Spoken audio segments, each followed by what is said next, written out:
As tensions in the Middle East persist, the United States is set to launch a renewed initiative for a ceasefire in Gaza following a recent truce between Israel and Lebanon that ended 14 months of the conflict. President Biden has outlined plans to collaborate with regional partners to secure the release of detainees and end the war. This diplomatic effort comes amid a dire humanitarian crisis in Gaza, where violence has led to staggering casualties. With both opportunities and challenges ahead, the US seeks to leverage the momentum from Lebanon, or the Lebanese ceasefire, to navigate the complex political landscape surrounding the ongoing conflict. Welcome to In Depth.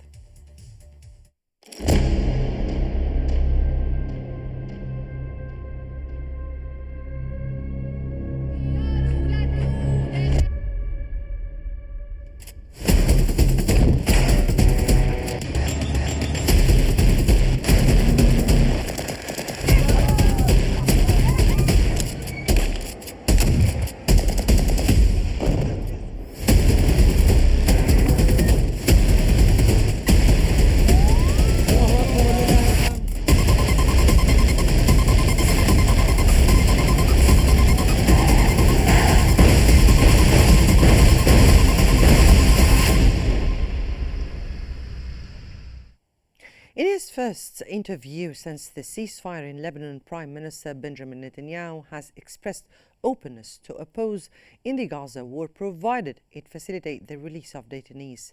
The Times of Israel reported that Netanyahu emphasized he would not accept an end to the war as demanded by Hamas. He explained that the ceasefire in Lebanon has created better conditions for a detainee deal. With Hezbollah no longer backing Hamas, Netanyahu seems improved conditions for a resolution. He also distinguished Israel's strategies in Gaza and Lebanon. In Gaza, the goal is to eliminate Hamas, while in Lebanon, the focus is on preventing Hezbollah from rearming. Netanyahu justified the ceasefire in Lebanon, stating it had achieved Israel's objectives.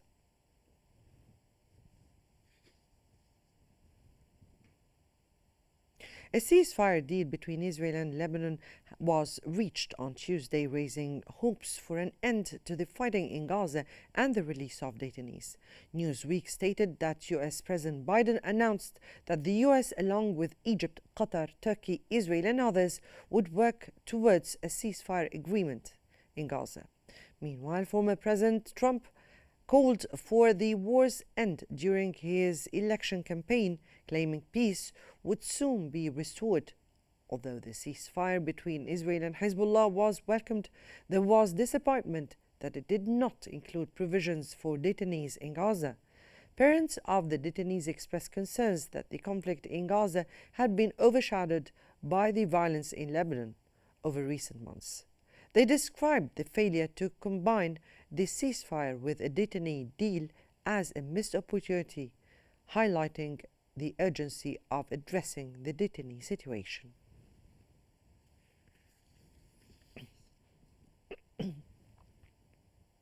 The United States is poised to intensify its initiative for a ceasefire in Gaza following a newly established truce between Israel and Hezbollah that concluded the war.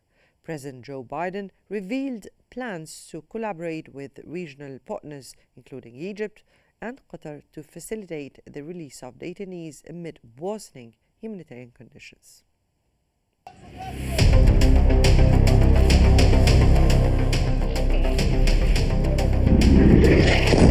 The United States is set to renew efforts for a ceasefire in Gaza, coinciding with a recently broken truce between Israel and Hezbollah that ended 14 months of war. President Joe Biden announced that this initiative will involve collaboration with regional powers, including Egypt, Qatar, and other countries, aiming for the release of detainees and an end to the war.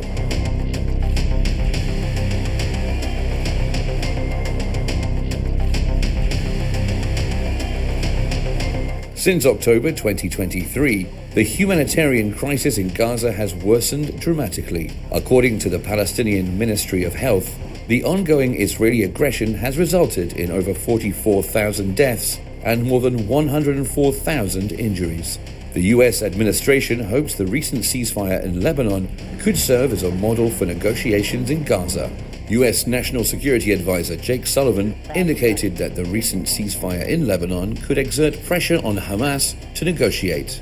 However, the Israeli government's goals in Gaza are more complex than those in Lebanon. Israeli Prime Minister Benjamin Netanyahu's political survival is tied to Gaza, as his far-right coalition partners aim to rebuild settlements there and have threatened to collapse the government if Israel agrees to what they deem a reckless ceasefire.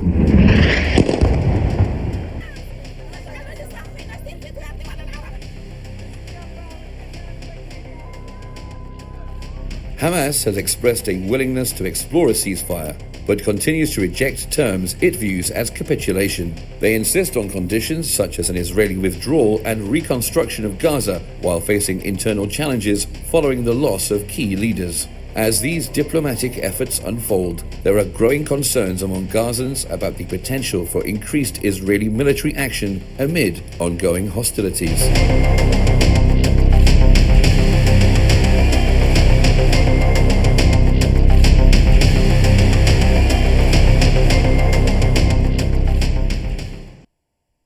Well, welcome back. And for more analysis, we're joined by Dr. Ihsan Al-Khatib, a professor of political science from Kentucky. And also, we are joined by Mr. Khalid Nassif, an Israeli affairs expert from Ramallah. Good evening to you, gentlemen, and welcome to Qnews. Dr. Al-Khatib, from your point of view, what's your take on President Biden's approach towards towards pressuring Israel or the Israeli Prime Minister in light of the recent ceasefire in Lebanon, and what do you think are the implications of that on their negotiations in Gaza? Good evening, everyone. Biden administration has been a failure. The Israelis voted 10-1 for this shaky truce in Lebanon. The Israelis are still fighting in Lebanon under different pretexts. I don't really think that it's going to survive this shaky ceasefire in Lebanon. As to Gaza, I mean, Hezbollah entered this conflict in the name of assisting Gaza, but really, materially, it didn't change anything on the ground in Gaza. The Israelis have been committing a genocide, and they didn't care to change anything they were doing in Gaza due to this Lebanese intervention in the war. Hezbollah miscalculated, and the only reason they miscalculated is that there is a new Israel. Israel has a new way of dealing with reality. They had rules of engagement, and then the Israelis violated the rules of engagement and went for total war with Lebanon. And they started even bombing in Beirut. Now, as to the Israelis, way more Israelis went to shelters due to this war. So the Israelis were not really achieving what they want. I think they have failed to achieve their goals in Lebanon. They are failing to achieve their goals in Gaza, but they have an immense destructive power. And Biden is a big reason that this war has continued this long, and it continues, actually. Without peace, there's not going to be a ceasefire in Lebanon, a lasting ceasefire in Lebanon, or a ceasefire in Gaza. Mm-hmm. Mr. Nassif, what is the Israeli government's current approach towards a ceasefire or towards ceasefire negotiations in Gaza, particularly under Netanyahu's leadership? And for all, I think is Israeli or Netanyahu strategy for that negotiation or for that ceasefire agreement. It's to implement Israeli point of view and to achieve the things that it can't be achieved by military aggression, which is in the first occupy the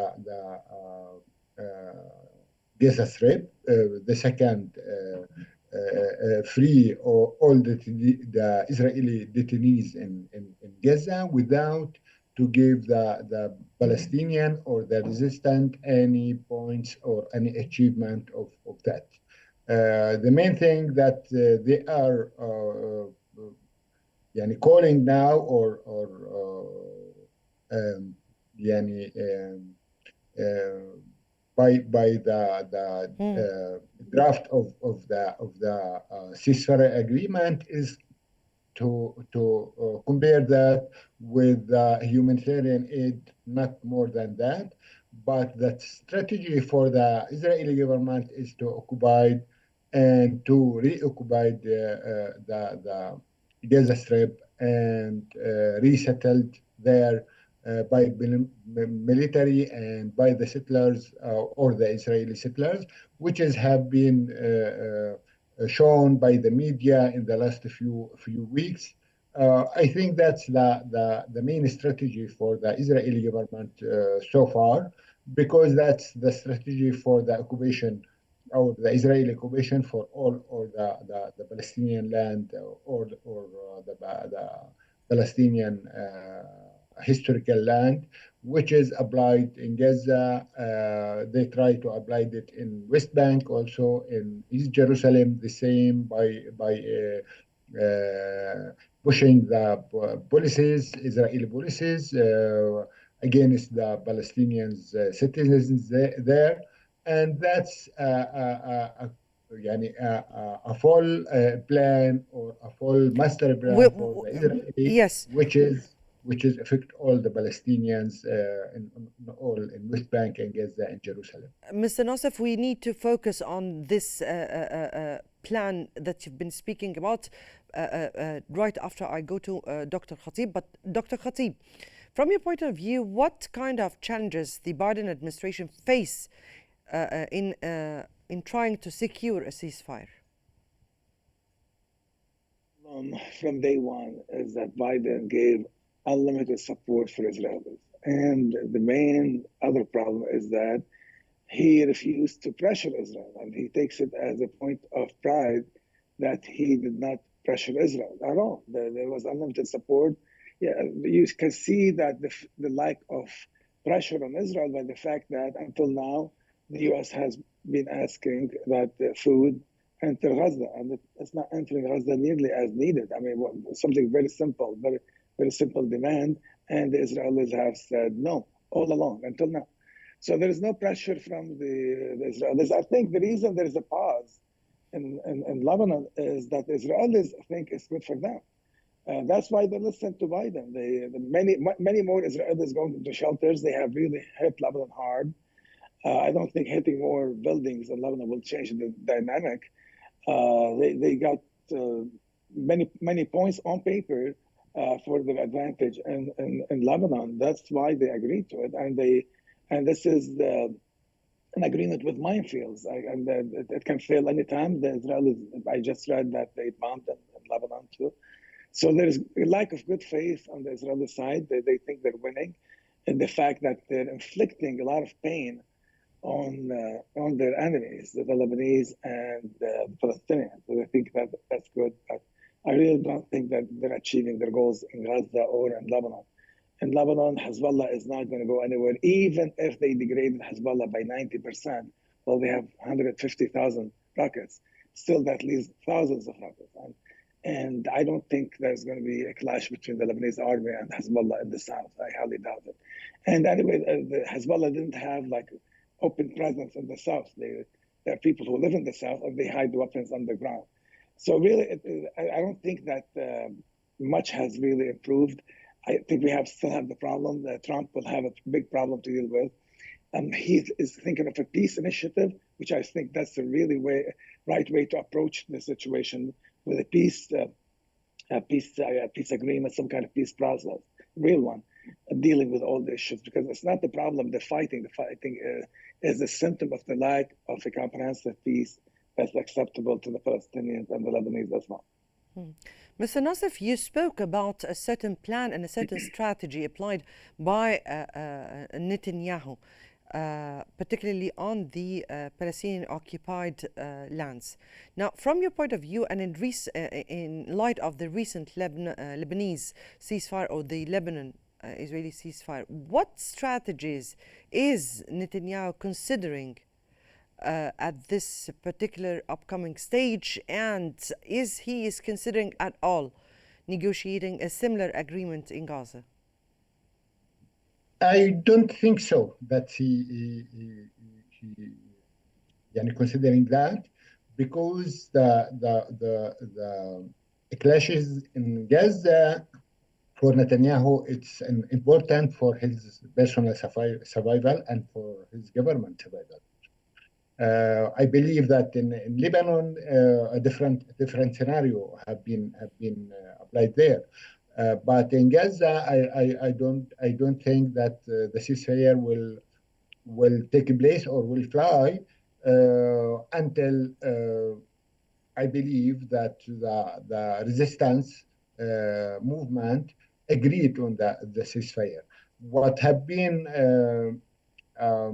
يعني, coming in the media in the last 2 days after the Lebanese ceasefire agreement, it's not come to the points that the Palestinian resistance was asking for. And because of that, I don't believe that will fly. Netanyahu, for his personal interest and for the Israeli government interest by now, after the Lebanese agreement, is to continue the war in Gaza without giving any result or any achievement there. Maybe also he will escalate the war in the region, maybe in Syria or in other places, but that's a strategy that Netanyahu applied since 14 months since now. Because he believed that if the clash or if the war is stopped, his future, his personal life, his political life will be ended as he's calling, or he's have to be standing in front of the court according to the cases that he faces. And because of that, he will continue at least the thing in the war in Gaza, but maybe he will escalate the war in the region, in Syria or in Yemen or in other places, without to give any solution or without to apply any solution for that. Dr. Khatib, what's your take on what Dr. Nasser says, particularly in widening the scope of the war in the region? And do you think this recent truce between Israel and Hezbollah, if it holds, would serve as a leverage point for the U.S. negotiations in Gaza? I don't think that Israelis want to expand the war. They really don't have an interest in expanding the war. There was an issue with Hezbollah. They thought they have an enemy and they need to take this opportunity to demolish this enemy, to destroy this enemy. That's what they said. They thought that this is an opportunity to destroy Hezbollah. And there was support in Israel actually for that. Big support especially from those who had to leave their homes because of the intervention of Hezbollah in the war. The Israelis don't want to expand the war. They have no reason to fight the Syrian regime, for example. The Syrian regime has stayed out of the conflict from day one until now, stayed out of it. So why would they want to fight with the Syrian regime? And the same thing with Iraqi government doesn't want to get into the war, and they've been trying to pressure the factions that have been trying to get Iraq involved. So they really don't. I don't think that the Israelis have an interest in expanding the conflict, and the Americans don't have the interest in that either. And we are more than 14 months now on the conflict, and it has remained basically Lebanon and Gaza, mainly Gaza. But already the conflict is broadened, Dr. Khatib. We're speaking about different fronts that were opened by the Israeli side. And we're speaking about the Lebanese side. We're speaking definitely about Gaza. We're speaking also about Houthis. We're speaking about a very broad yes, but that has been really in the region. Very limited. It has been very limited with the Houthis. It's tit for tat. The Houthis could have done more. They're trying to make a statement more than get involved in the war. It's more of a statement. The expectation was from day one that there'd be like a huge war where all this camp of resistance will get fully involved in the war. In fact, that did not happen. The Iranians said from the beginning they don't want the war to expand. So basically, Gaza on its own. Now, with Hezbollah and Lebanon, they thought they can make a statement by saying, well, we're going to get involved as support within the rules of engagement. But then it's the Israelis that changed the rules of engagement. They said, all the rules of engagement don't apply, we're going to go to total war. It wasn't the choice of Hezbollah to escalate to that extent. Why? Because the Iranian strategy was not to expand the war. And the Iranians and the Americans are on the same page. So basically, from day one, Gaza is on its own, basically, as to the access of resistance. And that has not changed. There were few, interventions by the Houthis, but really did not affect the way the war proceeded. Gaza has been 70% demolished. The Israelis have engaged in genocide in Gaza, and that has not really affected the war. The intervention has been very, very limited by design. The Iranians from the get-go said there will not be a regional war. But the intervention that you've seen from other parties was symbolic. It's the Israelis that escalated with Lebanon to the extent that we saw. Mm-hmm. Mr. Nassif, from your point of view, what kind of role does Netanyahu's political coalition play in shaping Israel's stance on the ceasefire? And what do you think are the real territorial objectives they are working on in Gaza? Look, I believe that Netanyahu he's the master of open-ending cases. Open-ending cases. He started from Gaza. He started in Lebanon until now. The ceasefire in Lebanon not secured or not. We don't know if it's continue or not. But he believed that he opened the things and opened the escalation, opened the war, and let the American deal with that and come to him with achievement that he's looking for. That's his strategy so far during the 14 months ago.